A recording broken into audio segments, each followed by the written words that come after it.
कभी सोचा है कि कोर्ट कचहरी की नौबत आने से ठीक पहले ये लीगल नोटिस क्यों भेजा जाता है? आज हम किसी कानूनी दांव-पेच को थोड़ा समझने की कोशिश करेंगे।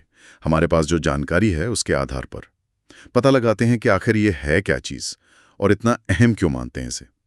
तो चलिए शुरू करते हैं। आसान भाषा में कहें तो ये एक तरह की औपचारिक चेतावनी है ना? या सूचना कह लें। हाँ, बिल्कुल। एक पक्ष दूसरे को भेजता है। अच्छा। खासकर तब जब आपसी बातचीत से कोई हल ना निकल रहा हो। ये अपनी शिकायत या जो भी मांग है उसे कानूनी तौर पर सामने रखने का एक तरीका है। ओके। ये बताने का कि भाई देखो ये दिक्कत है और अब हम सीरियस हैं। एग्जैक्टली। और ये इस्तेमाल कब कब होता है, मतलब किन सिचुएशंस में? जैसे मान लीजिए कोई सामान खरीदा, उसमें कुछ खराबी निकली। हाँ, उपभोक्ता शिकायतें, बिल्कुल। या फिर प्रॉपर्टी के झगड़े हों। अच्छा। चेक बाउंस हो जाना, वो निगोशिएबल इंस्ट्रूमेंट्स एक्ट वाला मामला। हाँ, सेक्शन 138। सही। या फिर जैसे पारिवारिक मामले होते हैं, तलाक है, गुजारा भत्ता यानी मेंटेनेंस। ओके। या फिर किराएदार का घर खाली न करना। हाँ, वो इविक्शन वाले केसेस। बिल्कुल। या किसी से अपना पैसा वापस लेना हो। मतलब कई जगह काम आता है ये। बिल्कुल। और देखिए, इसका महत्व भी कई तरह से है। सबसे पहली बात तो ये साफ कर देता है कि भाई मामला अब थोड़ा गंभीर है और नोटिस भेजने वाला जो है वो कानूनी कदम उठाने को तैयार है। अच्छा, मतलब इंटेंशन क्लियर हो जाता है। हाँ, इरादा बिल्कुल स्पष्ट। दूसरी अहम बात, कुछ स्थितियों में तो ये कानूनन जरूरी भी है। आप इसे स्किप नहीं कर सकते। अच्छा, जैसे मैंने कहा, चेक बाउंस के मामले में कार्रवाई से पहले आपको नोटिस देना ही होता है। ओके। इसी तरह अगर सरकार या किसी सरकारी अफसर पर उनके काम को लेकर कोई केस करना है, तो जो सिविल प्रोसीजर कोड है सीपीसी, उसका सेक्शन 80 कहता है कि केस करने से 2 महीने पहले आपको नोटिस देना ही होगा। ये अनिवार्य है। 2 महीने पहले? ये तो काफी वक्त है। हाँ है, लेकिन इसमें भी एक थोड़ी गुंजाइश है। सेक्शन 80 में ही एक सबसेक्शन है 82।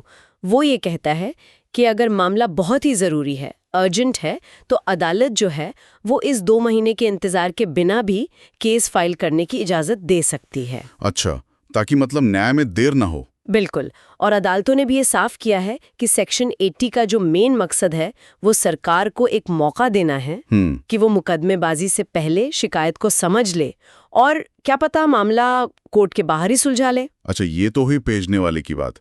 अब मान लीजिए किसी को ऐसा नोटिस मिल जाए, तब क्या करना चाहिए? घबराना तो स्वाभाविक है शायद। हाँ, थोड़ा तो लगता है, लेकिन घबराने की बजाय सबसे पहले तो किसी अच्छे वकील से सलाह लेनी चाहिए। ये बहुत ज़रूरी है। सही। और नोटिस का जवाब देना भी महत्वपूर्ण माना जाता है। अक्सर इसमें लिखा होता है कि 15 दिन में जवाब दें या 30 दिन में। हाँ, वो टाइम लिमिट दी होती है।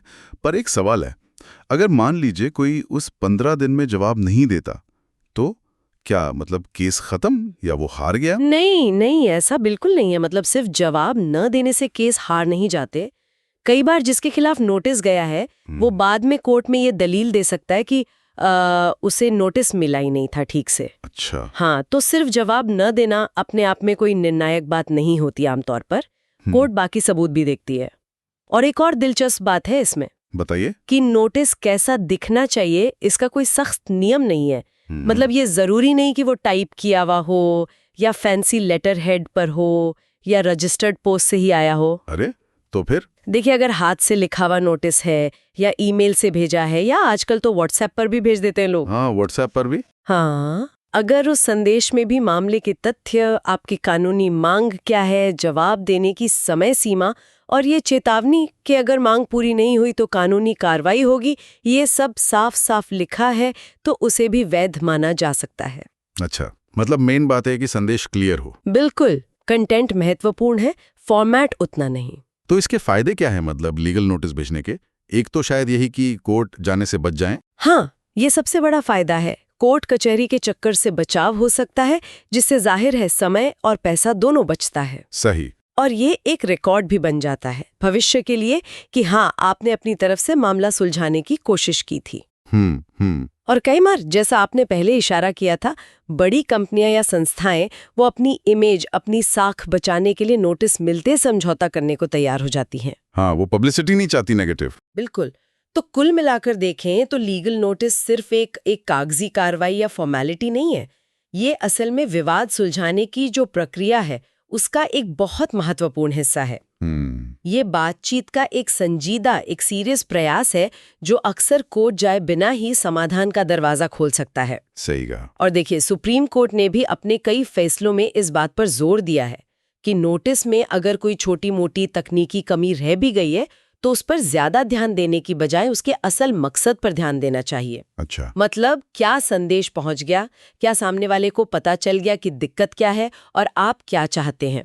इसे ही वो सब्सटैंशियल कंप्लायंस कहते हैं, मतलब मुख्य बात पूरी हो गई। तो हमने देखा कि लीगल नोटिस वाकई एक काफी ताकतवर कानूनी औजार है।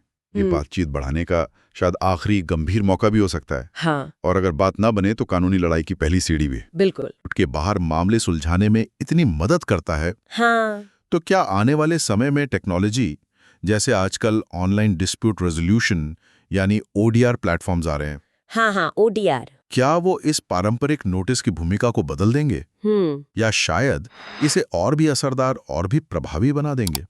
ये वाकई सोचने वाली बात है। हाँ, ये भविष्य के लिए एक विचारणीय पहलू जरूर है।